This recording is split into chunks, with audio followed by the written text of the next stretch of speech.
എല്ലാവർക്കും നമസ്കാരം. ഞാൻ doctor Ranjitha. Doctor Ranjitha's wellness, Muttathara, Trivandrum.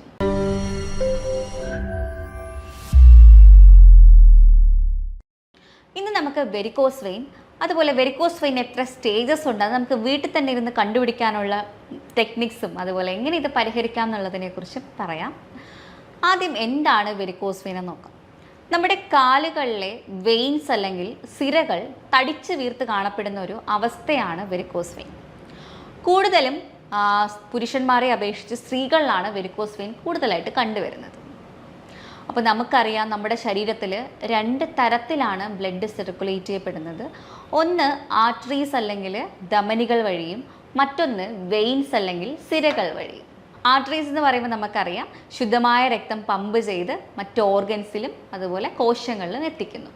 ഇനി വെയിൻസ് ആവട്ടെ, അശുദ്ധമായ രക്തം കാലിൽ നിന്ന് മുകളിലോട്ട്, അത് താഴെ നിന്ന് മുകളിലോട്ട് പമ്പ് ചെയ്ത് ഹാർട്ടിലെത്തിക്കുന്നു. ക്ലിയർ ആയെന്ന് വിചാരിക്കുന്നു. അപ്പോൾ നമുക്ക് താഴെ നിന്ന് മുകളിലോട്ട്, അതായത് കാലിൽ നിന്ന് മുകളിലോട്ട് ഇത് പമ്പ് ചെയ്ത് വിടണം എന്നുണ്ടെങ്കിൽ ഒരു പമ്പിങ് മെക്കാനിസം വേണമല്ലോ. അതിന് നമ്മളെ സഹായിക്കുന്നത് നമ്മുടെ കാഫ് മസിൽസ് ആണ്, അതായത് കാലിലെ വണ്ണയിലെ മസിൽസ്. അതിന് നമ്മൾ സോളിയസ് മസിൽസ് എന്ന് പറയും. അപ്പം നമ്മൾ നടക്കുമ്പോഴും ഓടുമ്പോഴും ഒക്കെ ഈ ഒരു സോളിയസ് മസിൽസ് കോൺട്രാക്ട് ചെയ്യുന്നതിൻ്റെ ഭാഗമായിട്ടാണ് ഈ ബ്ലഡ് പമ്പ് ചെയ്ത് മുകളിലോട്ട് കയറുന്നത്. അതിലൊരു ചെറിയ മെക്കാനിസം ഉണ്ട്, അത് ഞാൻ പറഞ്ഞുതരാം. നമ്മുടെ വെയിൻസ് അല്ലെങ്കിൽ സിരകൾക്കുള്ളിൽ വോൾവുകളുണ്ട്, അതായത് അടപ്പുകളുണ്ട്. അപ്പം നമ്മൾ എപ്പോഴാണോ ഈ നടക്കുമ്പോഴോടോ നമ്മൾ മൂവ്മെൻറ്റ്സ് ഒക്കെ നടക്കുമ്പോൾ ഈ ഒരു കാഫ് മസിൽസ്, അതായത് ഈ സോളിയസ് മസിൽസ് കോൺട്രാക്റ്റ് ആവും. ഈ കോൺട്രാക്റ്റ് ആവുന്ന സമയത്ത് ഈ വെയിൻസിൻ്റെ ഉള്ളിലെ വോൾവുകൾ, അതായത് അടപ്പുകൾ ഓപ്പൺ ആവും, ബ്ലഡ് പമ്പ് ചെയ്ത് മുകളിലോട്ട് വരും. ഈ കാഫ് മസിൽസ് റിലാക്സ് ആവുന്ന സമയത്ത് വോൾവ് ക്ലോസ് ആവും. അങ്ങനെയാണ് നമ്മൾക്ക് ഈ ബ്ലഡ് മുകളിലോട്ട് പമ്പ് ചെയ്ത് പോകുന്നത്.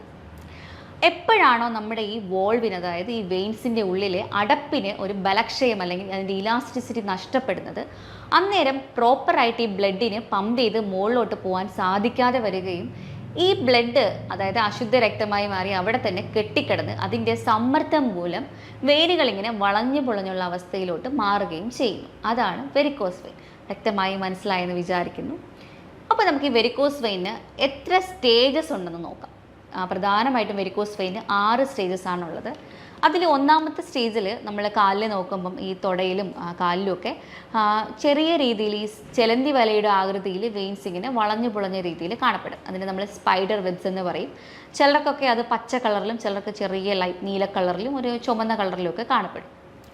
ഇനി രണ്ടാമത്തെ സ്റ്റേജ് ആവുമ്പോൾ നമുക്ക് നല്ല വേദന വരിക. നമ്മൾ കുറച്ച് സമയം നിൽക്കുമ്പോഴൊക്കെ നമുക്ക് നല്ല കഴപ്പ്, തരിപ്പ്, ഇരിക്കണം എന്നുള്ളൊരു തോന്നലൊക്കെ അധികമായിട്ട് വരിക. പുകച്ചിൽ, നീറ്റൽ, ചെറിയ ചൊറിച്ചിലൊക്കെ നമുക്ക് വന്നു തുടങ്ങും, ബുദ്ധിമുട്ടുകൾ വന്നു തുടങ്ങും.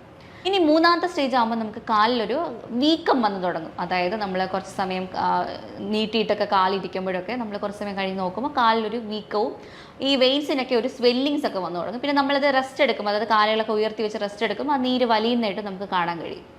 നാലാമത്തെ സ്റ്റേജ് ആകുമ്പോഴത്തേക്ക് എന്താ പറ്റുക വെച്ചാൽ, നമ്മളുടെ കണങ്കാലിന് മുകളിലോട്ട്, അതായത് ആംഗിൾ ജോയിൻറ്റിന് മുകളിലോട്ടുള്ള സ്കിന്നിൻ്റെ കളറൊന്നും മാറുന്നതായിട്ട്, അതായത് ഒരു ഡാർക്ക് കളറിലോട്ട് അല്ലെങ്കിൽ ലൈറ്റ് ബ്രൗൺ കളറിലോട്ടൊക്കെ നമ്മുടെ നിറം, അതായത് കാലിൻ്റെ നിറം ഒന്ന് മങ്ങുന്നതായിട്ട് അല്ലെങ്കിൽ മാറുന്നതായിട്ട് നമുക്ക് കാണാൻ സാധിക്കുന്നതാണ്. ഇനി അഞ്ചാമത്തെ സ്റ്റേജ് ആകുമ്പോൾ നമുക്ക് ചൊറിച്ചിൽ വരികയും ചെറിയ ചെറിയ അൾസറേഷൻസ്, അതായത് മെല്ലെ മെല്ലെ ഇത് ചൊറിഞ്ഞ് പൊട്ടാൻ തുടങ്ങുകയും ചെയ്യുന്നു. അതായത് അൾസറേഷൻസ് സ്റ്റാർട്ടായി എന്ന് പറയും. ആ ഒരു രീതിയിലോട്ട് മാറുന്നു. ബാക്കിയുള്ള ഞാൻ നേരത്തെ പറഞ്ഞില്ലേ, രണ്ടാമത്തെ സ്റ്റേജിലുണ്ടാകുന്ന സിംറ്റംസ് ഒക്കെ ഇപ്പോഴും നമുക്ക് കാണും. അതിനോടൊപ്പം ഈ അൾസറേഷൻസും വരും, മെല്ലെ മെല്ലെ പൊട്ടാനും തുടങ്ങും. അതുപോലെ ആറാമത്തെ സ്റ്റേജിലോട്ട് ആകുമ്പോഴത്തേക്കും നമ്മൾ ഇതൊരു വെരിക്കോസ് അൾസർ, അതായത് ഒരു ഉണങ്ങാൻ കഴിയാത്തത്ര ഒരു മുറിവായിട്ട് മാറുകയും ചെയ്യും. ഇനി ആർക്കൊക്കെയാണ് വെരിക്കോസ് വെയിൻ വരാനുള്ള സാധ്യത നോക്കുമ്പോൾ, അമിത വണ്ണമുള്ളവർക്ക്, അതായത് ഒബിസിറ്റി ഉള്ളവർക്ക്, അതുപോലെ തന്നെ ചില പ്രഗ്നൻറ്റ് ലേഡീസിനൊക്കെ ഗർഭിണിയായിരിക്കുമ്പോൾ വരാറുണ്ട്. അത് ഗർഭാവസ്ഥ കഴിയുമ്പോഴത്തേക്ക് സാധാരണഗതിയിൽ മാറാറുണ്ട്. ചിലർക്ക് മാറത്തില്ല, അതിങ്ങനെ തന്നെ കണ്ടിന്യൂസ് ആയിട്ട് കാണാറുമുണ്ട്. ഇനി പാരമ്പര്യമുള്ളവർക്ക്, നമ്മളെ വീട്ടിൽ ആർക്കെങ്കിലും ഒക്കെ വെരിക്കോസ് വെയിൻ ഉണ്ടെങ്കിൽ അത് നമുക്ക് കിട്ടാനുള്ള സാധ്യതകൾ വളരെ കൂടുതലാണ്. ഓൾഡ് ഏജ് ആകുമ്പോൾ, അതായത് വയസ്സ് ആകുമ്പോൾ നമുക്ക് ഈ വോൾവിൻ്റെ ഇലാസ്റ്റിസിറ്റി നഷ്ടപ്പെടും. അതിനോടനുബന്ധിച്ച് നമുക്ക് ഇതുപോലെ വെരിക്കോസ് വെയിൻ കണ്ടുവരാറുണ്ട്. അപ്പോൾ ഇത് നമുക്ക് പരിഹരിക്കാനായിട്ട് നമുക്ക് എന്തൊക്കെ ചെയ്യാൻ പറ്റും എന്നുള്ളത് നോക്കാം. ഇതിൽ പ്രധാനമായിട്ട് നമുക്ക് അമിതവണ്ണം ഉണ്ടെങ്കിൽ നിങ്ങൾ അത് കുറയ്ക്കാൻ വേണ്ടിയിട്ട് ശ്രമിക്കുക. ഒരു കാർബോഹൈഡ്രേറ്റ്സ് ഒക്കെ കുറച്ചിട്ട് ഒരു ഡയറ്റൊക്കെ എടുത്ത് ചെയ്യേണ്ടതാണ്. പിന്നെ പ്രധാനമായിട്ടും എക്സസൈസ് വളരെ നിർബന്ധമാണ്. അതിന് പ്രത്യേകതരം കുറച്ച് എക്സസൈസുകളുണ്ട്. അതായത് കാഫ് സ്ട്രെങ്തനിങ് എക്സസൈസ് എന്ന് പറയും. ഫോർ എക്സാമ്പിൾ നമ്മൾ 2-3 എക്സസൈസുകൾ ഞാനിവിടെ എനിക്ക് പറ്റുന്ന രീതിയിൽ ഞാൻ എക്സ്പ്ലെയിൻ ചെയ്യാം. അതായത് ഒന്ന് ഒരു കാഫ് സ്ട്രെങ്തനിങ് എക്സസൈസിൽ പ്രധാനമായിട്ട് വരുന്നത് നമ്മളൊരു ഫ്ലോറിൽ നിന്നിട്ട് നമ്മളുടെ കാലിൻ്റെ വിരലുകൾ, അതായത് ടോസ് നന്നായിട്ട് ഉയർത്തിയിട്ട്, അതായത് ഉപ്പൂറ്റി നമ്മൾ പൊക്കണം. നമ്മളുടെ കാൽ വിരലുകൾ ഫ്ലോറിൽ നന്നായിട്ട് പ്ലേസ് ചെയ്തിട്ട് ഉപ്പൂറ്റി ഉയർത്തണം. എന്നിട്ട് ഉപ്പൂറ്റി താഴ്ക്കുകയും ഉയർത്തുകയും ചെയ്യുന്ന എക്സസൈസാണ്.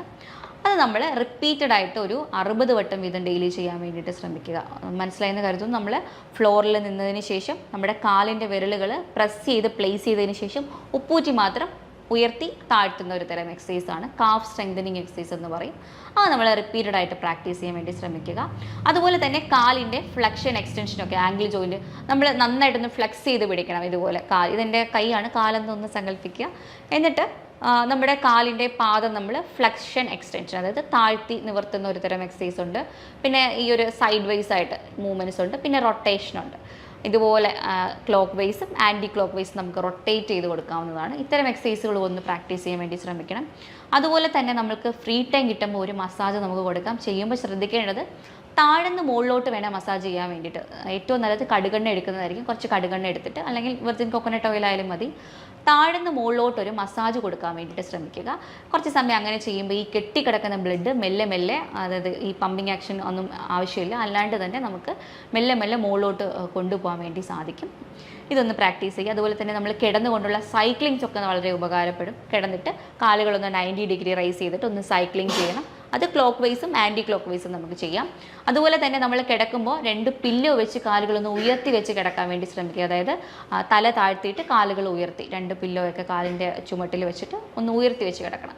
അതല്ലാന്നുണ്ടെങ്കിൽ നമ്മൾ കിടക്കുന്ന ചുമരിൽ തന്നെ 2 കാലുകളും ഒന്ന് 90 ഡിഗ്രി റൈസ് ചെയ്ത് പ്ലേസ് ചെയ്ത് വെച്ചിട്ട് ഒരു 20 മിനിറ്റ് കിടന്നാലും മതിയാവും. ഇത്തരം രീതിയിലുള്ള ടെക്നിക്സ് നിങ്ങൾ വീട്ടിൽ ചെയ്യുവാണെങ്കിൽ ഒരു 3rd സ്റ്റേജ് വരെ നമുക്ക് ഈസി ആയിട്ട് വെരിക്കോസ് വെയിൻ റിവേഴ്സ് ചെയ്യാൻ സാധിക്കും. പിന്നെ വെരിക്കോസ് അൾസർ ഹീൽ ചെയ്യണമെന്നുണ്ടെങ്കിൽ അതിന് കറക്റ്റായിട്ടുള്ള ഹെർബൽ സപ്ലിമെൻറ്റ്സ് ഒക്കെ അവൈലബിൾ ആണ്. അത് കറക്റ്റായിട്ട് കഴിച്ചു കഴിഞ്ഞാൽ അൾസറേഷൻസ് ഒക്കെ ഹീൽ ചെയ്യാം. 6ാമത്തെ സ്റ്റേജിലും നമുക്ക് സ്കിൻ ഗ്രാഫ്റ്റിങ്ങും അതുപോലെ സ്ക്ലിയോതെറാപ്പിയുടെ ആവശ്യങ്ങളില്ലാതെ തന്നെ നമുക്ക് ഹീൽ ചെയ്തെടുക്കാനും സാധിക്കുന്നതാണ്. അപ്പോൾ ഞാൻ ഈ പറഞ്ഞ കാര്യങ്ങളൊന്നും ശ്രദ്ധിക്കണം.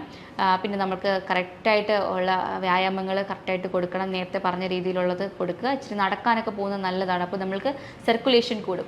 പിന്നെ നമ്മൾ വീട്ടമ്മമാർ ശ്രദ്ധിക്കേണ്ട കാര്യം എന്ന് പറഞ്ഞാൽ, നമ്മൾ രാവിലെയൊക്കെ പണികളൊക്കെ പെട്ടെന്ന് തീർക്കാനും നമുക്ക് ഓഫീസിൽ പോകണം, കുട്ടികളെ വിടണം, അങ്ങനത്തെ തിരക്കിനിടയിൽ നമ്മൾ ഒരുപാട് സമയം നിന്ന് ജോലി ചെയ്യാറുണ്ട്. കിച്ചണിൽ 5 മണിക്ക് തുടങ്ങുന്നത് 8 മണിക്കായിരിക്കും തീരുന്നത്. അപ്പോൾ നമ്മൾ ഈ കട്ടിങ്ങും കാര്യങ്ങളൊക്കെ മാക്സിമം ഇപ്പം ഇരുന്നിരുന്ന് ചെയ്യാൻ വേണ്ടി ശ്രമിക്കുക. അല്ലെങ്കിൽ തലേദിവസം അത് കട്ട് ചെയ്ത് വെച്ചിട്ട് കിടക്കുകയോ അങ്ങനത്തെ രീതിയിൽ നമ്മൾ പണികൾ കുറച്ച് ഈസി ആക്കുന്നത്. നമ്മൾ ഒരുപാട് സമയം നിന്ന് സ്ട്രെയിൻ എടുക്കാനുള്ള രീതിയിലുള്ള പണികൾ മാറ്റാൻ വേണ്ടിയിട്ട് നമ്മളൊന്ന് ശ്രദ്ധിക്കേണ്ടത് വളരെ അത്യാവശ്യമാണ്.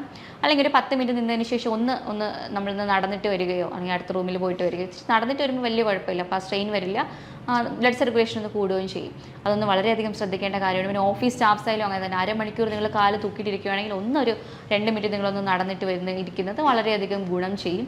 ഇത്തരം കാര്യങ്ങളൊന്ന് പ്രധാനമായിട്ടും നിങ്ങൾ ശ്രദ്ധിക്കേണ്ടതാണ്. പിന്നെ നമുക്ക് ഡയറ്റിൽ അമിതവണ്ണം ഉണ്ടെങ്കിൽ കാർബോഹൈഡ്രേറ്റ്സ് നന്നായിട്ട് കുറയ്ക്കാൻ വേണ്ടിയിട്ട് ശ്രമിക്കുക. അരിയാഹാരം കുറച്ചൊരു എക്സസൈസ് ഒക്കെ ചെയ്ത് കഴിയുമ്പോഴത്തേക്ക് വെയിറ്റ് ലോസ് വരും. അബ്ഡോമിനൽ ഫാറ്റൊക്കെ ഒന്ന് കുറയുമ്പോഴത്തേക്കും പ്രഷർ നമുക്ക് അത്രയും വരില്ല കാലിലോട്ട്. അത് നമുക്ക് ഈസി ആയിട്ട് വെരിക്കോസ് വെയിൻ റിവേഴ്സ് ചെയ്യാൻ വേണ്ടിയിട്ട് സാധിക്കുന്നതാണ്. മറ്റൊരു പ്രധാനപ്പെട്ട കാര്യം, നമുക്ക് ചൊറിച്ചിലുണ്ടെങ്കിൽ, അതായത് നമ്മൾക്കൊരു 2nd സ്റ്റേജൊക്കെ കഴിയുമ്പോഴും 4th സ്റ്റേജിലൊക്കെ നന്നായിട്ട് ചൊറിച്ചിൽ വരാൻ സാധ്യതയുണ്ട്. നമ്മൾ ചൊറിഞ്ഞു കഴിഞ്ഞാൽ അത് പൊട്ടാനുള്ള സാധ്യതയും കൂടുതലായിരിക്കും. അപ്പോൾ നിങ്ങൾക്ക് ചൊറിച്ചിൽ വരുന്ന സമയത്ത് അതെങ്ങനെയെങ്കിലും സപ്രസ് ചെയ്യാൻ വേണ്ടിയിട്ട് എന്തെങ്കിലും മോയ്സ്ചറൈസറൊക്കെ നമുക്ക് യൂസ് ചെയ്യുന്നത് വളരെയധികം ഗുണം ചെയ്യും. വാസലിനോ പെട്രോളിയം ജെല്ലീസ് അങ്ങനെ എന്തെങ്കിലും ഇട്ട് അതൊന്ന് സപ്രസ് ചെയ്യുക. അതായത് ആ ഡ്രൈനെസ് ഒന്ന് മാറ്റി വെക്കണം. സ്കിന്നിൻ്റെ ആ ഒരു കട്ടി നമ്മളൊന്ന് കുറച്ച് വെക്കാൻ വേണ്ടി ശ്രമിക്കുക. അത് എക്സ്റ്റേണലി ചെയ്യുന്നതാണ്. ഇനി ഇൻറ്റേർണലി നമ്മൾ ശ്രദ്ധിക്കേണ്ട ഒരു കാര്യം, പ്രോട്ടീൻസ് നമ്മൾ ഒഴിവാക്കേണ്ടത് വളരെ അത്യാവശ്യമാണ്. അതായത് പ്ലാന്റ് പ്രോട്ടീൻസ് ആയാലും അനിമൽ പ്രോട്ടീൻസ് ആയാലും ചൊറിച്ചിലുള്ള സമയത്ത് നമ്മൾ കഴിക്കാണ്ടിരിക്കുക. കാരണം നമ്മൾ ഇത് കഴിച്ചു കഴിഞ്ഞാൽ നമ്മുടെ ചൊറിച്ചിൽ വീണ്ടും കൂടാനുള്ള സാധ്യതയുണ്ട്. അതായത് പ്രധാനമായിട്ടും ഈ പ്ലാന്റ് പ്രോട്ടീൻസ് ഉണ്ടല്ലോ, കടല, പരിപ്പ്, പയറ് വർഗ്ഗങ്ങളും നട്ട്സും സീഡ്സൊക്കെ നന്നായിട്ട് കുറച്ചിട്ട് ചിക്കൻ, മീൻ, മുട്ടയുടെ ഉപയോഗവും ആ ഒരു ചൊറിച്ചിലുള്ള ദിവസങ്ങളിൽ മാത്രം കുറയ്ക്കണം. അല്ലാണ്ട് പെർമനൻ്റായിട്ട് വെരിക്കോസ് വെയിൻ ഉള്ളവർ കുറയ്ക്കാനല്ല ഞാൻ പറയുന്നത്. ചൊറിച്ചിലുണ്ടെങ്കിൽ മാത്രം കുറച്ചാൽ മതിയാവും. അത് ഒരു 1 വീക്കിൽ ചൊറിച്ചിലൊക്കെ ക്ലിയർ ആയതിനു ശേഷം നിങ്ങൾക്ക് എടുത്ത് തുടങ്ങാവുന്നതാണ്. ചൊറിച്ചിൽ ഇരിക്കുമ്പോൾ കഴിക്കാൻ പാടില്ലെന്ന് മാത്രമേ ഉള്ളൂ. പിന്നെ നമ്മൾ ശ്രദ്ധിക്കേണ്ടത് ഡയറ്റിൽ നിന്ന് കംപ്ലീറ്റ് ആയിട്ട് ചൊറിച്ചിലുണ്ടെങ്കിൽ പാലും ഗോതമ്പും നിർബന്ധമായിട്ടൊന്ന് ഒഴിവാക്കാൻ വേണ്ടി ശ്രദ്ധിക്കുക. അത് വളരെ ഇമ്പോർട്ടൻ്റ് ആയിട്ടുള്ള കാര്യമാണ്. ഗ്ലൂട്ടൻ ലാക്ടോസ് നമുക്ക് അലർജിക് ആണ്, അത് ഇച്ചിങ് കൂട്ടാനായിട്ടുള്ള സാധ്യതകൾ വർദ്ധിപ്പിക്കും. ആയതിനാൽ ഇത്രയും കാര്യങ്ങൾ ഡയറ്റിലൊന്നും നിങ്ങൾ ചൊറിച്ചിലുണ്ടെങ്കിൽ വളരെയധികം ശ്രദ്ധിക്കണം. അത് മാത്രമല്ല, ഈ മോയ്സ്ചറൈസറായിട്ട് നമുക്ക് അലോവേരയുടെ ജെല്ല് വേണമെങ്കിൽ അത് യൂസ് ചെയ്യുന്നത് നല്ലതായിരിക്കും. അല്ലെങ്കിൽ നേരത്തെ പറഞ്ഞ പോലെ വെർജിൻ കോക്കനട്ട് ഓയിലോ വാസലിനോ അങ്ങനെ എന്തെങ്കിലും നമുക്കൊന്ന് അപ്ലൈ ചെയ്ത് കൊടുക്കാൻ വേണ്ടിയിട്ട് ശ്രമിക്കുക. മാക്സിമം ചൊറിയാണ്ടിരിക്കാൻ വേണ്ടി ശ്രമിക്കണം. ആ സമയത്ത് നമ്മൾക്ക് ഞാൻ ഈ പറഞ്ഞ രീതിയിലുള്ള എക്സസൈസുകൾ പ്രാക്ടീസ് ചെയ്യുന്ന നല്ല രീതിക്ക് ഗുണം ചെയ്യും. നിങ്ങളത് വീട്ടിൽ തന്നെ ചെയ്യാൻ ശ്രമിക്കുക. പിന്നെ ഒരു കാര്യം, 4ാമത്തെ സ്റ്റേജ് വരെയുള്ള, അതായത് അൾസറേഷൻസ് വരുന്നതിന് മുമ്പുള്ള വെരിക്കോസ് വെയിനൊക്കെ നമുക്ക് ആ ഒരു ബൾജസ് ഒക്കെ ഒന്ന് കുറയ്ക്കാൻ വേണ്ടിയിട്ടുള്ള ഒരു വീട്ടിൽ ചെയ്യാൻ പറ്റുന്ന ഒരു ഹൈഡ്രോതെറാപ്പിയുടെ ട്രീറ്റ്മെൻറ്റ് എക്സ്പ്ലെയിൻ ചെയ്യുക. അതായത് നമ്മൾ അതിന് വേണ്ടിയിട്ട് എന്താ പറയുക, തണുത്ത വെള്ളത്തിൽ, സാധാരണ വെള്ളം മതി, ഫ്രിഡ്ജിലെ വെള്ളമൊന്നുമല്ല ഉദ്ദേശിക്കുന്നത്, സാധാരണ തണുത്ത വെള്ളത്തിൽ കട്ടിയുള്ളൊരു ടവലൊന്ന് മുക്കി പിഴിഞ്ഞെടുത്തിട്ട് നമ്മുടെ കാലിന് ചുറ്റും ഒന്ന് ചുറ്റിക്കെട്ടി വെക്കണം. അതായത് എവിടെ മുതലാണോ നമ്മളുടെ വെയിനുകൾ ഇങ്ങനെ കാണുന്നത് അത് മുതൽ, അതായത് ഇപ്പം നമ്മളുടെ നീ ജോയിൻറ്റ് മുതലാണെങ്കിൽ മുട്ട് മുതൽ കാലിൻ്റെ ആംഗിൾ ജോയിൻറ്റ് കണങ്കാല് വരയ്ക്കും നമുക്ക് കെട്ടിവെക്കാം. എവിടെ മുതലാണോ ഈ ഒരു പ്രശ്നമുള്ളത് അത്രയും നമ്മളൊന്ന് ചുറ്റിക്കെട്ടി വരിഞ്ഞ് വെക്കാൻ വേണ്ടി ശ്രമിക്കുക. അതിൻ്റെ പുറമേ നമ്മളൊരു ഡ്രൈ ക്ലോത്തും കൂടെ ചുറ്റിക്കഴിഞ്ഞാൽ ആ ഒരു തണുപ്പ് കുറച്ച് സമയം നമുക്ക് കിട്ടും. ഇത് നമുക്ക് ആ ഒരു നമ്മുടെ വെയിൻസിൻ്റെ ആ ഒരു ബൾജിനെ കുറയ്ക്കാൻ വേണ്ടി, അതായത് ആ ഒരു സ്വെല്ലിങ്സിനെയൊക്കെ കുറയ്ക്കാൻ വേണ്ടിയിട്ട് ഒരു ഹെൽപ്പ് ചെയ്യുന്ന ഒരു ടെക്നിക്സ് ആണ്. ഇത് നിങ്ങളൊന്ന് വീട്ടിലൊന്ന് പ്രാക്ടീസ് ചെയ്യാൻ വേണ്ടിയിട്ട് ശ്രമിക്കുക. ഇത് നമ്മൾ ഹൈഡ്രോതെറാപ്പിയിൽ വരുന്നൊരു ട്രീറ്റ്മെൻറ്റ് ആണ് കേട്ടോ. അപ്പോൾ ഇത്തരം കാര്യങ്ങൾ ശ്രദ്ധിക്കുക. പിന്നെ നന്നായിട്ട് ഉറങ്ങാൻ വേണ്ടി ശ്രമിക്കണം. ഒരു 7-8 മണിക്കൂർ നമുക്ക് ഉറക്കം വളരെയധികം അത്യാവശ്യമാണ്, നിർബന്ധമാണ്. ഇപ്പോൾ എന്ത് തരം കണ്ടീഷൻ ആവട്ടെ, നമ്മളുടെ ഫിസിക്കലി നമുക്ക് അല്ലെങ്കിൽ മെൻ്റലി നമുക്ക് നമ്മുടെ ഹെൽത്തിനെ ഒന്ന് ഇമ്പ്രൂവ് ചെയ്യണമെന്നുണ്ടെങ്കിൽ ഉറക്കം വളരെ വളരെ അത്യാവശ്യമുള്ള കാര്യമാണ്. പിന്നെ ഞാൻ നേരത്തെ പറഞ്ഞ പോലെയുള്ള വെരിക്കോസ് വെയിൻ നമ്മൾ ഷുഗറൊക്കെ കൺട്രോളിൽ വെക്കണം. അമിത വണ്ണം ഉണ്ടെങ്കിൽ അത് കൺട്രോളിൽ നിർത്തുക. BP ഒക്കെ കൺട്രോൾ, എല്ലാം ലൈഫ് സ്റ്റൈൽ അസുഖങ്ങളൊക്കെ നമ്മൾ കറക്റ്റ് ചെയ്ത് നിർത്താൻ വേണ്ടിയിട്ട് എപ്പോഴും നമ്മൾ ശ്രമിക്കണം. ഇത്തരം കാര്യങ്ങളൊക്കെ ഒന്ന് ചെയ്ത് നോക്കുക. കൂടുതൽ എന്തെങ്കിലും വിവരങ്ങൾ അറിയണമെന്നുണ്ടെങ്കിൽ താഴെ കാണുന്ന നമ്പറിൽ നിങ്ങൾക്ക് കോൺടാക്റ്റ് ചെയ്യാവുന്നതാണ്. മറ്റൊരു വീഡിയോ ആയിട്ട് വീണ്ടും കാണാം. നന്ദി.